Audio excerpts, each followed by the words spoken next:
उस्मानी को तो आप जानते हैं, वो खालिद उस्मान ड्रामा आपने जरूर देखा होगा। बहुत ही अच्छा ड्रामा है, सिर्फ ड्रामा नहीं, एक तारीख है, एक किरदार है और एक सच्चाई और ईमानदारी का एक मिसाल है जो आजकल के लोग सिर्फ ड्रामा समझ के देख रहे हैं। पहले उससे पहले का ये ड्रामा था अरतुगरुल गाजी, जो एक अजीम ड्रामा और एक अजीम लीडर के तौर पर दिखाया गया था। जो वो ड्रामा हिट हो गया तो फिर खालिद उस्मान आया जो हमारे तकदीर को बदल दिया, जिसने पूरे उम्मा को सबसे सही रास्ते पर लेकर आया। बहुत से लोग बदल चुके हैं अरतुगरुल गाजी के ड्रामे से बुनियान, और जो तो मौलाना साहब वो सारे भी उस ड्रामे के तारीफें कर रहे हैं, और कोई जो लोग है वो उसकी नफरत भी आ रहे, और काफिर तो वैसे भी उसकी नफरत में है। तो हमने इस्तांबुल को पता किया था, तो हम मुसलमानों ने, सारे मुसलमान उम्मा ने, जिसने पैगंबर अलैहिस्सलाम ने कहा था जिसको मैं वो पता की वो सबसे अजीम कौम होगी, वो सबसे अजीम फौज होगी, तो वो उसकी उस्मानी सल्तनत की, और उसका सुल्तान था सुल्तान मोहम्मद फातेह। तो जैसा कि आप लोग जानते हैं, सुल्तान मोहम्मद फातेह ने कुतुब दुनिया फतह की सन 1453 में कुतुब दुनिया की का पता कर दिया, सारे कुतुब दुनिया पर कब्जा कर लिया। दो बड़े आजमों के बीच जो दरार थी वो खत्म कर दिया और सारा रास्ता अपने कब्जे में कर दिया। तो अब जो इस्तांबुल का नया जो कुतुब दुनिया का नया नाम है वो इस्तांबुल है। तो आज जो है वो तुर्की के पास है, बल्गारिया उसके दुश्मन वो रोमन अम्पायर का हिस्सा है। मंदी है जो पुराने हिस्से में पता किया था, उसे फिर सन 1922 में उसे तुर्की की आज़ाद हो गई, उस हिस्से को छोड़ना पड़ा था उसे, क्योंकि जब लड़ाई हो रही थी तो तब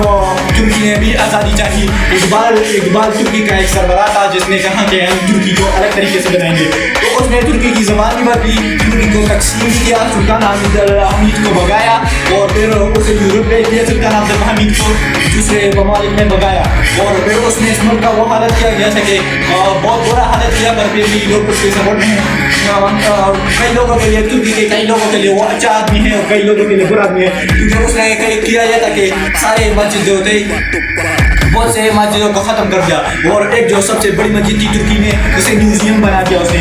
ज़बान को चेंज करके। वो अभी ज़बान जो उसकी है ना, अभी जो तुर्की की ज़बान है वो इंग्लिश की तरह लिखी जाती है, पहले वो अरबी की तरह लिखी जाती थी, अब वो इंग्लिश की तरह लिखी जाती है, क्योंकि ये उस इकबाल आदमी की वजह से ये उसने सब कुछ चेंज कर दिया, इस तुर्की को उसने चेंज कर दिया, इसे मॉडर्न बना दिया, इसे यूरोप की तरह बनाना चाहा। बनाने में तो कामयाब रहा, पर उस उम्मत में जो है ना बस वो अमल कभी नाकाम रहा। पहले हर मुल्क के लिए आवाज़ उठाता था, फलस्तीन के लिए, हर मुल्क के लिए, पर आज वो आवाज़ नहीं उठाता था, क्योंकि आज वो अमेरिका के नीचे काम कर रहा है। जैसा ही वैसा ही सेम पाकिस्तान भी है, पर फिर भी पाकिस्तान के पास कई सारे पावर है जो इसके सारे मुल्कों के खिलाफ खड़ा हो सकता है, क्योंकि पाकिस्तान के दोस्त जो है चाइना भी है, और कई ममालिक, ईरान भी उसका साथ दे रहा है, अरे कोई मुल्क इसका साथ दे रहा है। भले इंडिया की अभी जंग हुई थी, इंडिया अभी हार गया। इंडिया जो हमारे साथ जंग कर रहा था उसके दो प्लेन गिरा दिए, राफेल गिरा दिया जो उसकी तकरीबन कीमत 8,000 करोड़ की, और हम पाकिस्तानी जहाज की कीमत जो थी ना वो 5 करोड़ की, 5 करोड़ के जहाज ने 8,000 करोड़ के जहाज को गिरा दिया। $288 मिलियन का होगा, और वो जो पाकिस्तानी जहाज था वो $1,43,000 का, जस्ट $1,43,000 ने $288 मिलियन के जहाज को गिरा दिया, क्योंकि पाकिस्तानी प्लेयर जो वैसे भी पूरी दुनिया में पहचाने गए उसकी वजह से वो पाकिस्तानों को शेयर दिखाया जा रहा है सोशल मीडिया पे, हर जगह पर। वो दूसरे ममालिक, दुश्मन ममालिक को खुद ही कह रहे हैं कि पाकिस्तानी जो पायलट है वो शेर है, हर जगह जा सकते हैं, हर जगह घुस सकते हैं। जैसे कि मुल्क उसके मुल्क में उसका जहाज था, पर इसने इधर से गिरा दिया, पाकिस्तानी पायलट ने इधर से गिरा दिया। तो पाकिस्तान वो अभी बहुत छुपाने की कोशिश करे, जिसकी वजह से फ्रांस की कंपनी बहुत गिर गई, चाइना की कंपनी ये प्रॉफिट जो है वो बहुत ऊपर गई, क्योंकि चाइना जानता था कि अगर पाकिस्तान को हम जज दे रहे तो पाकिस्तान ने उसे इंडिया के खिलाफ इस्तेमाल करना है। उन्होंने पाकिस्तान को सस्ते जहाज दिए, जिसके चाइना की सामान की वैल्यू थी ही नहीं इस दुनिया में। चाइना को तो ये चीज़ समझता ही नहीं था, समझता था कि चाइना जो भी चीज़ बनाता है वो बेकार होता है, हर कोई यही समझता था। पर जैसा ही पाकिस्तानी पायलट ने अपना कमाल दिखाते हुए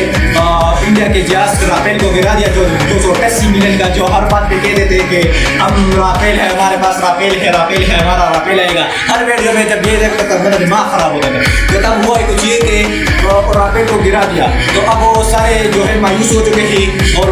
फ्रांस वाली कंपनी जो जो है वो इसकी कीमत बहुत कम हो गई, वो गिर गई। और फ्रांस पे गुस्सा है इंडिया पे फ्रांस गुस्सा है क्योंकि फ्रांस कहना चाहता है कि हमने फ्रांस कहना चाहता है कि हमने क्यों इंडिया को ये किया। अभी वो बेमान है, इंडिया कहना चाहता है, इंडिया पे कह रहा है कि